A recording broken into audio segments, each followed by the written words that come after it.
प्रियात्मन, एक बहुत ज़रूरी सूचना है और निर्देश भी है। इसे बहुत ध्यान से समझिएगा जो मैं बताने जा रहा हूँ, क्योंकि आप लोगों के क्वेश्चन से ही ये चीज़ मेरे दिमाग में आई है। दरअसल जब एक लंबा समय हो जाता है, जैसे स्पेशली ध्यान नहीं जब ये मैं करवा रहा हूँ या अलग से ग्रुप नहीं बनाया हूँ, तो क्या होता है कि आप लोग जब ध्यान करते हो तो कुछ दिन बाद मैं देखता हूँ कि भूल ही जाते हो कि मुझे करना क्या है।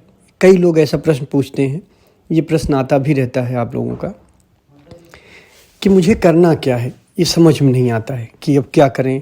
या कभी कभी ऐसा होता है कि ध्यान भूल ही जाता है, या कभी परेशान होते हैं तो एक बहुत बड़ी दिक्कत होने लगती है कि अब क्या करें ध्यान में।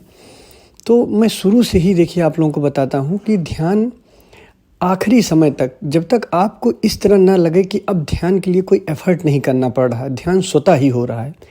मतलब जब आप डीपेस्ट मेडिटेशन करने लग जाओ, जो आत्म अनुभव के 4-5 ध्यान है, जैसे आत्म ध्यान हो गए, निर्विचार ध्यान, जो बहुत डीपेस्ट मेडिटेशन है,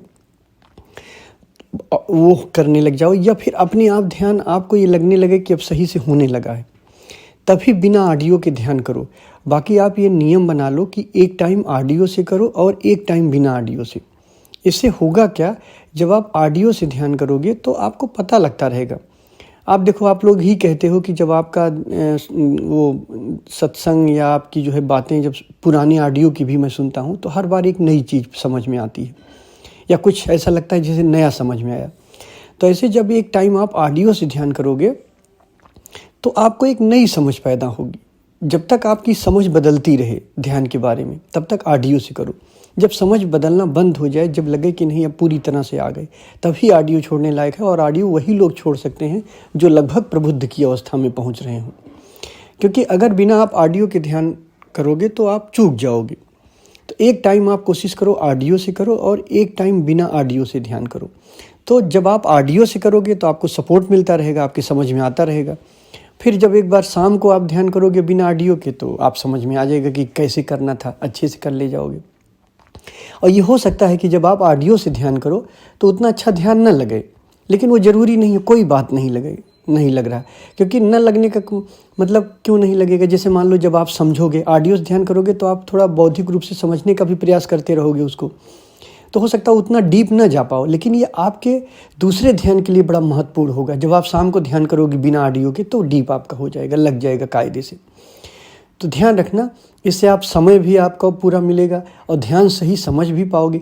ध्यान रखना, एक ही बात समझने में ज़िंदगी नहीं, कभी कभी जन्मों बीत जाता है।